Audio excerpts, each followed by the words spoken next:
આ જ પ્લેટમાં જમવાનું રોજ.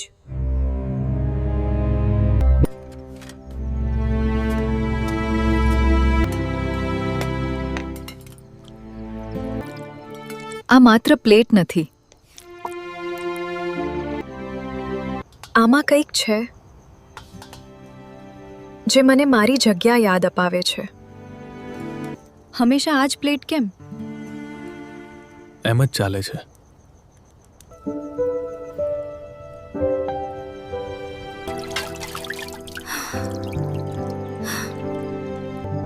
મીના, આ નામ કોણનું છે?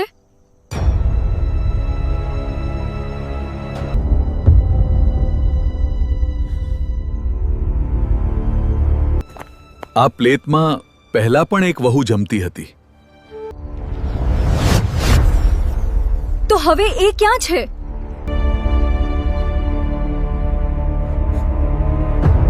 દરરોજ આવી જબરદસ્ત વાર્તા માટે હમણાં જ સબસ્ક્રાઇબ કરો અને બેલ આઇકોન દબાવવાનું ન ભૂલતા. ઘરના નિયમો સમજવામાં સમય લાગે છે.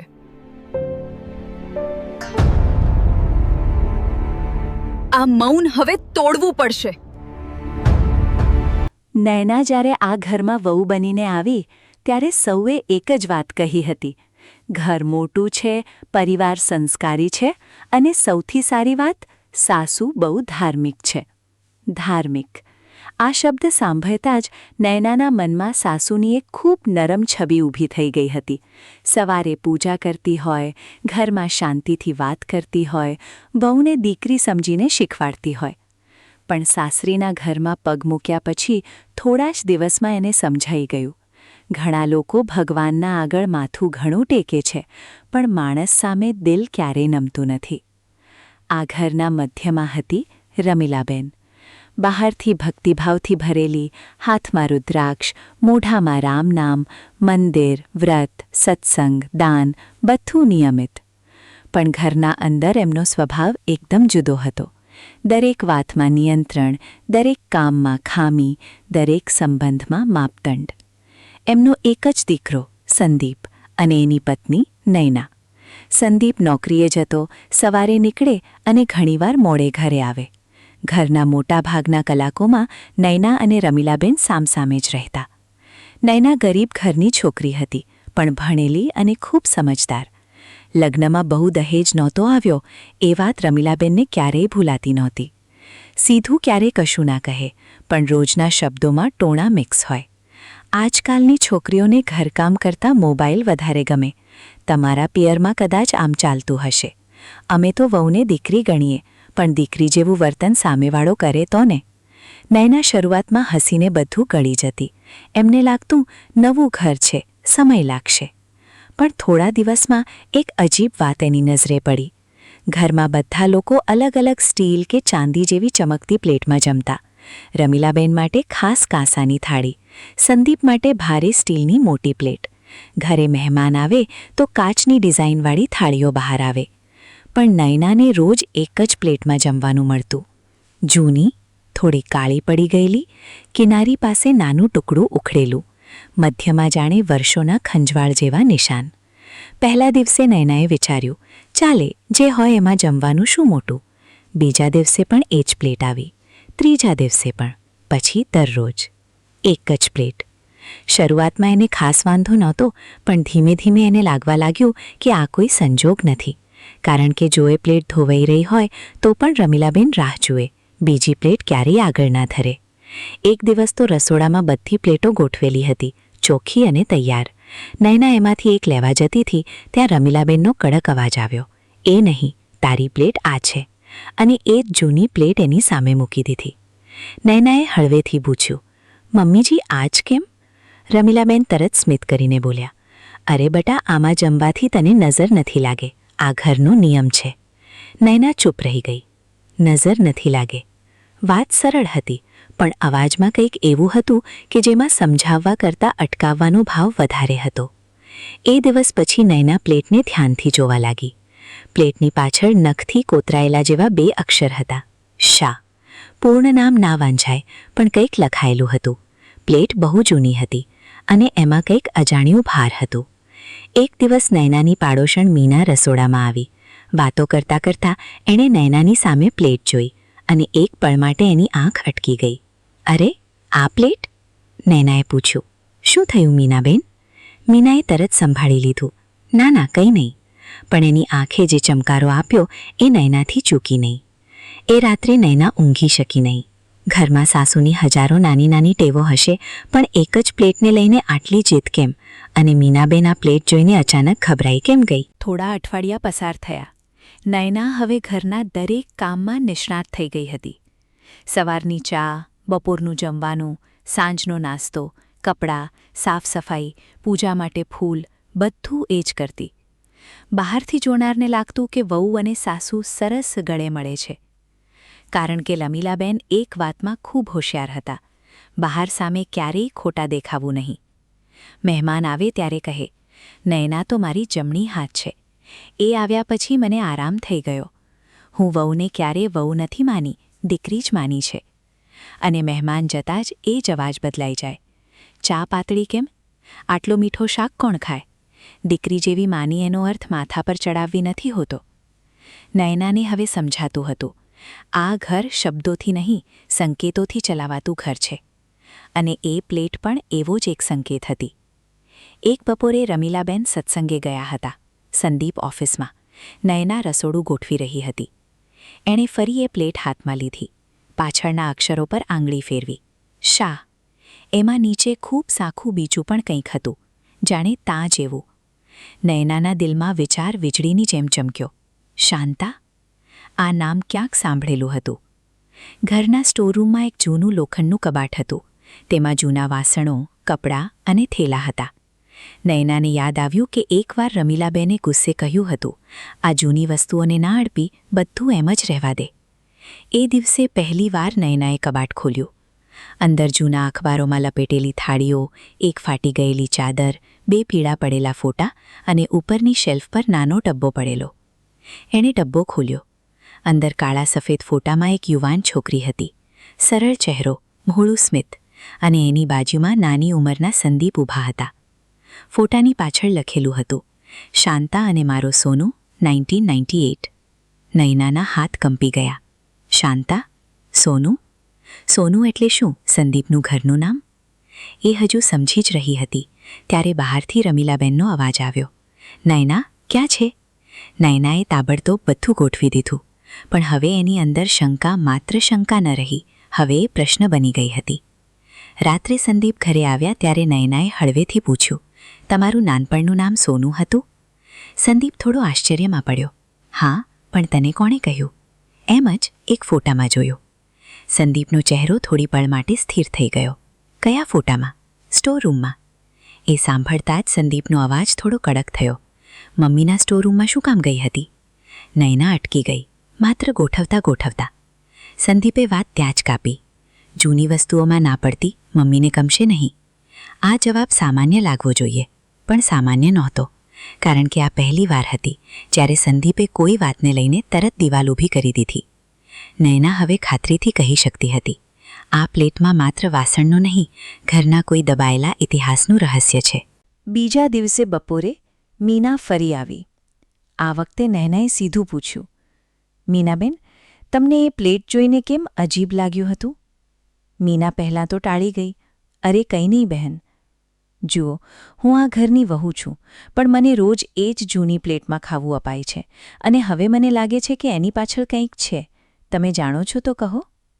મીના મૌન રહી. પછી બારણું બંધ કરીને ધીમે બોલી, તું ખરેખર જાણવા માંગે છે? નયનાએ માથું હલાવ્યું. મીનાએ ઊંડો શ્વાસ લીધો. આ ઘરમાં તારા પહેલાં પણ એક વહુ આવી હતી. નયનાના પગ નીચેની જમીન સરકી ગઈ. શું? હા, સંદીપનું પહેલું લગ્ન થયું હતું, બહુ વર્ષ પહેલાં. એ છોકરીનું નામ શાંતા હતું. પણ મને તો ક્યારેય કોઈએ કહ્યું જ નહીં. મીનાએ કરુણ નજરે જોયું. એ જ તો વાત છે, આખા મોહલ્લાને ખબર છે, પણ ઘરમાં એ નામ લેવાતું નથી. નૈનાના હોઠ સુકાઈ ગયા. પછી શું થયું? મીના ધીમે ધીમે બોલવા લાગી. શાંતા ગરીબ ઘરની છોકરી હતી. સબસ્ક્રાઇબ કરી લો, નહીતર આવી ઘણી હૃદયસ્પર્શી વાર્તાઓ ચૂકી જશો. ખૂબ શાંત, સહનશીલ અને કામસુખડ. લગ્ન પછી અહીં જ આવી હતી. રમીલાબહેનને પણ એમાં શરૂઆતમાં ખૂબ બધું ગમતું હતું, કારણ કે શાંતા બોલતી ઓછી હતી, વિરોધ કરતી નહોતી અને પોતાને હંમેશા નાની માનતી. પણ થોડા મહિનામાં રમીલાબહેનનો સાચો સ્વભાવ સામે આવવા લાગ્યો. ટોણા, અપમાન, સરખામણી, સતત કાબૂ. શાંતા માટે પણ એક જ જૂની પ્લેટ નક્કી હતી. મીનાએ કહ્યું એમ કહેતા કે આ પ્લેટમાં જમનાર વહુ ક્યારેય માથું ઊંચું કરતી નથી. નૈનાના શરીરમાંથી કંપારી પસાર થઈ ગઈ. શું અર્થ? અર્થ તો એમને જ ખબર, પણ એ પ્લેટને તેઓ શુભ કહેતા. હકીકતમાં એ સજા જેવી હતી, ઘરમાં કોણ ક્યાં ઊભું છે એની રોજની યાદ અપાવતી વસ્તુ. પછી શાંતા ક્યાં ગઈ? મીનાની આંખ ભીની થઈ ગઈ. એક દિવસે ઘરમાંથી ચાલી ગઈ. લોકોમાં વાત ફેલાઈ કે એ પોતાના મનથી પિયરમાં ચાલી ગઈ. પછી કોઈએ કહ્યું બીમાર પડી, કોઈએ કહ્યું ફરી લગ્ન કરી લીધા, પણ સાચું શું હતું એ ક્યારેય બહાર આવ્યું નહીં. નૈનાએ ધીમેથી પૂછ્યું, સંદીપ? મીનાએ કડવું હાસ્ય કર્યું. એ વખતે પણ એ પોતાની મા સામે ખાસ ઊભો રહ્યો નહોતો. આ વાક્ય નૈનાના દિલમાં ગૂંજી રહ્યું. એ પ્લેટ હવે માત્ર જૂનું વાસણ નહોતું, એ તો ઘરમાં વહુઓને તેમની જગ્યા બતાવતો રોજનો ઘા હતો, એક માનસિક નિશાન. અને કદાચ શાંતા નામની કોઈ સ્ત્રીનું અધૂરું અસ્તિત્વ પણ. એ રાત્રે નૈનાએ પહેલીવાર પ્લેટમાં જમવાનું લીધું અને એક પણ કોળિયો ગળે ઉતર્યો નહીં. રમીલાબેન સામે બેઠા હતા. સામાન્ય રીતે જમતા જમતા ટોણા માર્યા. આજ રોટલી સારી છે, રોજ આમ બનાવતી શીખજે. અને હા, તારી પ્લેટ રસોડામાં અલગ ધોઈ મૂકી છે. અલગ? નૈનાના કાનમાં આ શબ્દ અટકી ગયો. અલગ શા માટે મમ્મીજી? એણે શાંતિથી પૂછ્યું. રમીલાબેનનો ચહેરો કઠોર થઈ ગયો, પણ અવાજ મીઠો જ રાખ્યો. અરે બેટા, આ તો ઘરનો નિયમ છે. ક્યારેથી? હવે સંદીપે વચ્ચે બોલવાનું પસંદ કર્યું. નૈના, નાની વાતને મોટી ના બનાવો. નૈનાએ એની તરફ જોયું. મારા માટે આ નાની વાત નથી. રમીલાબેન તાવમાં આવી રહ્યા હતા. તને હવે પ્લેટ પર પણ વાંધો છે? અમે તો વર્ષોથી આમ જ રાખ્યું છે. નૈના ધીમેથી બોલી. હા, કારણ કે વર્ષોથી જેમ ચાલે છે એ હંમેશા સાચું હોય જ એવું નથી. રૂમમાં મૌન. સંદીપ તરત ઊભો થયો. બસ, જમતા જમતા ઝઘડો ના કરો. પણ નૈનાના અંદર હવે વર્ષોની કોઈ જૂની સ્ત્રીનું મૌન બોલવા માંગતું હતું. કદાચ શાંતાનું, કદાચ પોતાનું. એણે થાળી નીચે મૂકી. મમ્મીજી, મને એક વાત સાચી સાચી કહો. શાંતા કોણ હતી? આ સવાલ સાંભળતા જ રમીલાબેનના હાથમાંથી વાટકી સરકી જતા બચી. સંદીપે તરત નૈનાને જોયો. તને આ નામ કોણે કહ્યું? પ્રશ્ન મેં કર્યો છે. રમીલાબેનનો અવાજ હવે ભક્તિભાવથી નહીં, કડવાશથી ભરાયો. ઘરના જૂના કચરામાં ખોદકામ કરવાનું કામ છે તારું? જૂનો કચરો નહીં, આ ઘરના સત્યની વાત છે. સંદીપ હવે ચીડાયો. નૈના, હદમાં રહે. નૈનાની આંખ ભીની થઈ ગઈ, પણ અવાજ મજબૂત રહ્યો. હું હદમાં જ રહી છું. કદાચ આ ઘરમાં વહુઓને હદ રોજ પ્લેટમાં પીરસવામાં આવે છે. આ શબ્દોએ રમીલાબહેનને સીધો ઘા કર્યો. એ પહેલીવાર ખુલ્લેઆમ બોલી ઉઠ્યા. હા, શાંતા હતી, મારી વહુ હતી, પણ ઘરને ના ભાવી. નસીબ ખોટું હતું. ચાલી ગઈ. ચાલી ગઈ કે મોકલી દીધી? સંદીપ ટેબલ પર હાથ મારીને ઊભો થયો. ઇનફ. પણ હવે નૈના અટકવાની નહોતી. મારા લગ્ન પહેલાં આ વાત કેમ છુપાવી? મને કેમ ના કહ્યું કે આ ઘરમાં મારી પહેલાં પણ એક જીવન તૂટ્યું છે? રમીલાબહેન બોલ્યા. દરેક જૂની વાત નવી વહુને કહીને શું કરવું? ઘર બગાડવું? નૈના તીખું હસીને બોલી. ઘર તો ત્યારે જ બગડે છે જ્યારે સત્ય છુપાવવામાં આવે. એ રાત્રે કોઈએ સાથે જમ્યું નહીં અને પહેલીવાર ઘરના અંદરના તણાવનો દરવાજો સાચે ખુલ્યો. આગળના 2 દિવસ ઘરમાં ઠંડુ યુદ્ધ ચાલ્યું. રમીલાબેન નૈનાથી સીધી વાત ઓછી કરે, પણ ટોણા બમણા. સંદીપ મૌન. ઘરે આવે, ચા પીવે, ફોનમાં મોઢું દાટીને બેસી રહે. નૈના હવે બધું નિરીક્ષણ કરતી. રમીલાબેન રોજ પૂજામાં એ પ્લેટને પણ પાણીથી ધોઈને એક ખૂણે ઊભી મૂકે. બીજી કોઈ પ્લેટ સાથે ક્યારેય મિક્સ ના કરે, જાણે કોઈ તાબીઝ હોય.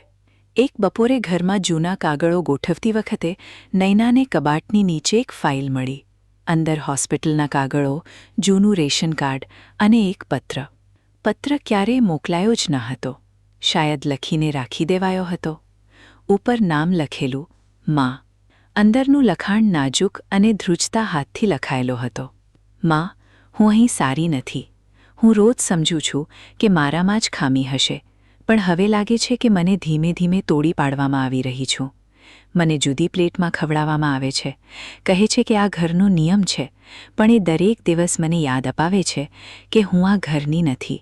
સંદીપ સારો છે, પણ મારી સામે ક્યારેય ઊભો રહેતો નથી. નૈનાની આંખ સામે અંધારું આવી ગયું. પત્ર આગળ વાંચ્યો. ગઈકાલે મમ્મીજીએ કહ્યું કે જે વહુ પોતાનું ભાગ્ય લઈને ખોટી આવે એની ઓળખ રસોડાથી જ થાય. મને ખબર નથી હું કેટલો સમય આ રીતે રહી શકીશ. જો એક દિવસ હું અચાનક આવી જાઉં તો સમજજો કે હું હારી નથી, ફક્ત બચવા ભાગી છું. પત્રના નીચે નામ હતું શાંતા. નૈના ખુરશી પર બેસી ગઈ. ગળામાંથી અવાજ ન નીકળે એવી સ્થિતિ. હવે વાત અફવા નહોતી, હવે સત્ય એની હાથમાં હતું. શાંતા ચાલી ગઈ હતી કારણ કે એ તૂટી રહી હતી, અને એ પ્લેટ એ તૂટવાનું રોજનું સાધન હતું. નૈનાએ પત્ર છુપાવી લીધો. એણે નક્કી કરી લીધું, હવે આ પ્લેટનું રહસ્ય ફક્ત સમજવાનું નહીં, ખોલવાનું છે. એ રાત્રે નૈનાએ સંદીપને રૂમમાં પત્ર બતાવ્યો. સંદીપે પત્ર વાંચતા વાંચતા ચહેરો ફેરવી લીધો. આંખમાં પાણી ઊભું થયું, પણ એ બોલ્યો નહીં. થોડીવાર પછી ધીમેથી બોલ્યો, મારે ખબર હતી કે એ ખુશ નહોતી. ખબર હતી? નૈનાનો અવાજ તૂટી ગયો. તો પછી તમે શું કર્યું? સંદીપ મૌન. તમે માને રોક્યા? હું પ્રયત્ન કર્યો હતો. કેટલો? 2 શબ્દ કે એક શાંત ચહેરો? સંદીપ બેસી ગયો. તું નહીં સમજાય નૈના, એ સમયે પપ્પા નહોતા. ઘર આખો માના કાબૂમાં હતો. હું નોકરીમાં નવો હતો, હિંમત નહોતી. નૈના તીખું બોલી, અને શાંતા પાસે હતી? એકલી છોકરી, નવા ઘરે, રોજ અપમાન સહન કરતી, એની પાસે હિંમત હોવી જોઈએ હતી, અને તમારે નહીં? સંદીપના માથા પર શરમ નમી ગઈ. થોડીવાર પછી એ બોલ્યો, શાંતા એક દિવસ પિયર ગઈ. પછી એની તબિયત બગડી ગઈ. મને ખબર પડી કે ડિપ્રેશનમાં હતી. થોડા જ મહિનામાં એ નથી રહી. નૈનાનું દિલ ધબકતું અટકી ગયું. શું? સંદીપની આંખમાંથી આંસુ પડ્યા. એણે કંઈક પી લીધું હતું. લોકોમાં કહ્યું કે બીમારીથી ગઈ, પણ સાચું એટલું સરળ નહોતું. રૂમમાં ભારે મૌન છવાઈ ગયું. નૈનાને હવે પ્લેટનું આખું ભાર સમજાઈ ગયું. આ જૂની પ્લેટ એક મૃત સ્ત્રીનું સ્મારક નહોતું, એ તો એક સાસુનું હથિયાર હતું, જે પહેલી વહુને તોડવામાં વપરાયું અને હવે બીજી વહુને તેની જગ્યા યાદ અપાવવા ફરી બહાર આવ્યો હતો. નૈનાએ ધીમેથી પૂછ્યું, તો પછી તમે મને કેમ ના કહ્યું? સંદીપે માથું પકડી લીધું. કારણ કે હું ભૂતકાળને દાટી દેવા માંગતો હતો. મમ્મી કરતાં જૂની વાત બહાર જશે તો કોઈ લગ્ન કરશે નહીં, અને હું ડરી ગયો. નૈનાએ આંખ લૂછી. તમે ભૂતકાળ દાટ્યો નહીં, એ જ જીવંત રાખ્યો, રોજ એ જ પ્લેટમાં. એ શબ્દો સંદીપને ચૂભી ગયા. એ રાત્રે પહેલીવાર સંદીપ ખાટલાની એક બાજુ નહીં, પોતાના ગુનાની સામે બેઠો રહ્યો. બીજા દિવસે સવારે નૈના જમવાનું લેવા બેસી. રમીલાબેન ફરી એ જ પ્લેટ લઈને આવ્યા. નૈનાએ પ્લેટ હાથમાં લીધી. થોડા સેકન્ડ સુધી એને જોયું, પછી શાંતિથી ટેબલના મધ્યમાં મૂકી દીધી. આજે હું આ પ્લેટમાં નહીં જમું. રમીલાબેનનો ચહેરો તડક્યો. એનો અર્થ બહુ સાદો છે. હું શાંતાની જેમ રોજ અપમાન પીતી નહીં બેસું. રમીલાબેન બૂમ્યા, મારું નામ લઈને બોલતી શીખી ગઈ છે? આ બધું કોણે કાનમાં ભર્યું? સત્યએ. સંદીપ પણ ત્યાં આવ્યો. આજે એ મૌન નહોતો. એણે પ્રથમ વખત સ્પષ્ટ અવાજમાં કહ્યું, માં, હવે પૂરતું. રમીલાબેન એક પળ માટે અચંબામાં રહી ગયા. સંદીપ, તું મને જ શીખવાડશે? હા, જો જરૂરી હોય તો, કારણ કે હું એકવાર ચૂપ રહીને એક જીવન ગુમાવી ચૂક્યો છું. એ વાક્યે રૂમ કંપી ગયો. રમીલાબેનના હાથ કંપવા લાગ્યા. તમે બંને મને ગુનેગાર બનાવો છો? નૈના ધીમેથી બોલી, ગુનેગાર બનાવવાની જરૂર નથી. તમે જે કર્યું છે એ પૂરતું છે. એણે પત્ર બહાર કાઢ્યો. રમીલાબેન સામે મૂકી દીધો. રમીલાબેનના ચહેરા પરથી રંગ ઉતરી ગયો. એણે પત્ર વાંચ્યો. દરેક લાઈન સાથે એમની આંખ કઠોરથી ડરેલી થતી ગઈ. આ એને કેમ લખ્યું હશે? નૈનાએ સીધો જવાબ આપ્યો, કારણ કે એ બોલી ના શકી, અને તમે એને તોડી નાખી. રમીલાબેન બૂમ પાડવા જતા હતા, પણ સંદીપે રોકી દીધા. માં, હવે નાટક નહીં. મને બધું યાદ છે. એની આંખો, એની ચુપ્પી, એની વિનંતી. હું જ ખોટો હતો કે મેં કંઈ કર્યું નહીં, પણ તમે નિર્દોષ નથી. એ પહેલી વાર હતી જ્યારે રમીલાબેન સામે એમનો દીકરો દિવાલની જેમ ઊભો રહ્યો, અને કદાચ પહેલી વાર રમીલાબેનને સમજાયું, ભક્તિ, નિયમ, ઘરનો માન, સંસ્કાર, આ બધા શબ્દો પાછળ છુપાવેલું સત્ય હંમેશા દબાતું નથી. એક દિવસ એ બહાર આવી જ જાય છે. આગળનું મૌન સૌથી ભારે હતું. રમીલાબેન ખુરશી પર બેસી ગયા. માળાના મણકા હાથમાં હતા, પણ આંગળીઓ હલતી નહોતી. થોડીવાર પછી ધીમે બોલ્યા, મેં જે કર્યું એ ઘરની માટે કર્યું. મને લાગતું હતું વહુને શરૂઆતમાં થોડું છુપાવવી પડે, નહીંતર માથે ચઢે. નયનાના હોઠ પર કડવું હાસ્ય આવ્યું. ઝુકાવવી? પ્લેટમાં ખવડાવીને? અપમાનથી? એક માણસને તેની જાતથી નાનો અનુભવીને? રમીલાબેન હવે બચાવના શબ્દો શોધતા હતા. અમે પણ અમારા સમયમાં સહન કર્યું છે. નયનાએ તરત કહ્યું, એટલે તમે પણ બીજી સ્ત્રીને એ જ આપશો? ઝેર પીને મોટા થયા એટલે હવે બધાને પીવડાવશો? રમીલાબેન ચૂપ. સંદીપે પ્લેટ હાથમાં લીધી. થોડા ક્ષણ એને જોયું. પછી કહ્યું, આ પ્લેટ ઘરનો નિયમ નહીં, ઘરની શરમ છે. અને એ સીધો ઊભો થઈ બહાર આંગણામાં ગયો. રમીલાબેન ચીસી ઉઠ્યા. સંદીપ, શું કરે છે? પછી આગલા જ પડે ધડાકાનો અવાજ આવ્યો. એ પ્લેટ જમીન પર તૂટી ગઈ. વર્ષોથી જાળવેલું એક માનસિક હથિયાર ટુકડા ટુકડા થઈ ગયું. રમીલાબેન એ અવાજ સાંભળીને થરથરી ઉઠ્યા. જાણે પ્લેટ નહીં, એમનો અંદરનો ભેદ તૂટી ગયો હોય. નયનાની આંખમાં પાણી આવી ગયું. એ શાંતાને વિચારી રહી હતી. કાશ આ પ્લેટ થોડા વર્ષો પહેલાં તૂટી હોત. કાશ કોઈ એને પણ કહી શક્યું હોત, તું ખોટી નથી. પણ વાર્તાનો અંત ફક્ત પ્લેટ તૂટવાથી નહોતો થવાનો. સાચો ઘા હજી બાકી હતો. એ જ સાંજે નૈનાએ કહ્યું, હવે આ ઘરમાં એક વાત સ્પષ્ટ થશે. શાંતા નામ આ ઘરમાં દબાશે નહીં. એને ભૂલાવાશે નહીં. રમીલાબેન ગભરાયા. હવે મરેલીને ઉચકી શું કરવું? સંદીપે ખૂબ જ કઠોર અવાજમાં કહ્યું, મરેલી નહીં, મારી પહેલી પત્ની. આ ઘરના કારણે તૂટી ગયેલી સ્ત્રી. આ શબ્દો પછી રમીલાબેન ફરી ચૂપ થઈ ગયા. નયનાએ આગળ કહ્યું, જે ઘરમાં અન્યાય દબાવવામાં આવે ત્યાં ફરી થાય છે. હું એ ફરી થવા નહીં દઉં. એણે ઘરના મંદિરની બાજીમાં નાનો દીવો પ્રગટાવ્યો. ફોટામાંથી શાંતાનો ચહેરો કાઢ્યો. સાફ કરીને ત્યાં મૂક્યો. રમીલાબેનને આ બરદાશ્ત ન થયું. ઘરના મંદિરમાં એની તસવીર? નયનાએ સીધું કહ્યું, ભગવાન સામે ખોટું જીવવું તમને ચાલે છે, મને નહીં. આ ઘરમાં જેને અન્યાયથી દબાવવામાં આવી હતી એનું સ્મરણ અહીં રહેશે. સંદીપે માથું નમાવી દીધું. એ કદાચ પહેલીવાર પ્રાયશ્ચિત કરી રહ્યો હતો. એ રાત્રે રમીલાબેન એકલા બેઠા હતા. માળા સામે, દીવો સામે અને શાંતાનો ચહેરો સામે. ઘણા વર્ષો પછી કદાચ પહેલીવાર તેમને ભગવાન નહીં, પોતાનો ભૂતકાળ દેખાતો હતો. આગળના દિવસોમાં ઘરમાં મોટો ફેરફાર આવ્યો. રમીલાબેનના સ્વભાવમાં એકદમ ચમત્કારી બદલાવ આવ્યો એવું નહોતું. વર્ષોની ટેવ એક દિવસે નથી મરતી. ક્યારેક હજી ટોણો નીકળી જાય, ક્યારેક જૂનો અહંકાર મોઢું ઉંચકે. પણ હવે બે વાતો બદલાઈ ગઈ હતી. એક, નયના ચૂપ નહોતી રહેતી. બે, સંદીપ હવે મૌન સાથીદાર નહોતો. અને સૌથી મોટી વાત, ઘરમાંથી નિયમના નામે થતું અપમાન બંધ થઈ ગયું. રસોડામાં હવે પ્લેટો અલગ અલગ નહોતી. જે હાથ હવે એમાં બધાને જમવાનું પીરસતાતું. એક દિવસ જમતા જમતા નયનાએ જોયું. રમીલાબેન પોતે જ એ જ સામાન્ય સ્ટીલની પ્લેટમાં જમતા હતા, જેમાં આજે બધાને આપ્યું હતું. એ દ્રશ્ય નાનું હતું, પણ એમાં વર્ષોનું રાજકારણ તૂટી પડ્યું હતું. થોડા અઠવાડિયા પછી મીના આવી. ઘરમાં બદલી હવા જોઈને આશ્ચર્યમાં રહી ગઈ. એણે ધીમેથી નયનાને પૂછ્યું, તો પ્લેટનું રહસ્ય ખરેખર એ જ હતું? નયનાએ કહ્યું, હા, પણ હવે એ રહસ્ય નથી, પાઠ છે. મીનાની આંખ ભીની થઈ ગઈ. શાંતા હોત તો? નયનાએ વાકી પૂરું કર્યું. તો કદાચ આજે પહેલીવાર એને લાગતત કે એની પીડા વ્યર્થ ગઈ નહીં. સમય વીત્યો. નયનાએ એક કામ વધુ કર્યું.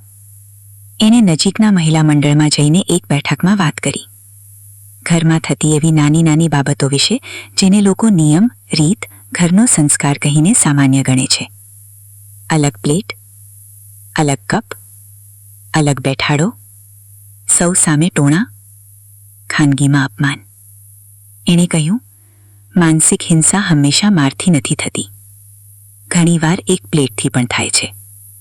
ઘણીઓ સ્ત્રીઓ શાંત થઈ ગઈ. કેટલીએ આંખ લૂછી, કારણ કે તેમને પોતાની પ્લેટ યાદ આવી ગઈ. કોઈએ સાસરિયું યાદ કર્યું, કોઈએ પિયર, કોઈએ પોતાની વહુ સાથેનું વર્તન.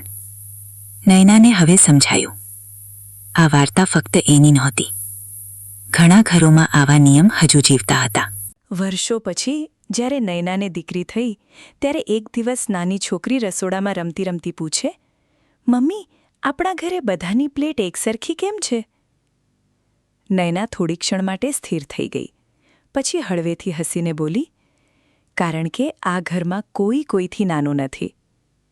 બાજુમાં બેઠેલા સંદીપની આંખ ભીની થઈ ગઈ. રમીલાબેન પણ ત્યાં જ હતા. એણે માથું નીચે કરી દીધું. એક લાઇક, એક સબસ્ક્રાઇબ અને એક શેર, બસ એટલો સપોર્ટ જરૂરથી આપજો હો ને. કદાચ પસ્તાવો હંમેશા બોલીને બહાર નથી આવતો. ક્યારેક આખી જિંદગી નીચું થયેલું માથું જ એની સજા બને છે. આ વાર્તાનો અંત બહુ ઊંડો છે. સાસુ દરરોજ એક જ પ્લેટમાં ખાવું આપતી હતી. બહારથી લાગે નાની વાત છે, વાસણ જ તો છે. પણ એ પ્લેટ વાસણ નહોતી. એ એક સંદેશો હતી, એક યાદ અપાવવું હતું, એક માનસિક દિવાલ હતી, એક એવી ચાલાકી હતી જે વહુને રોજ એની જગ્યા સમજાવે. અને એ પ્લેટનું રહસ્ય ખરેખર અલગ હતું. એમાં માત્ર ભોજન નહીં, અપમાન પીરસાતું હતું. એમાં માત્ર રોટલી નહીં, દબાણ ગોઠવાતું હતું. એમાં માત્ર ઘરના નિયમ નહીં, એક જૂની વહુનું રડતું મૌન બંધ હતું. પણ દરેક ઘરમાં એક દિવસ કોઈ નયના ઊભી થાય છે, જે પૂછે છે, જે ખોદે છે, જે સત્ય બહાર લાવે છે, અને જે એક જૂની પ્લેટ તોડીને માત્ર વાસણ નહીં, વર્ષોની ખોટી પરંપરા તોડી નાખે છે.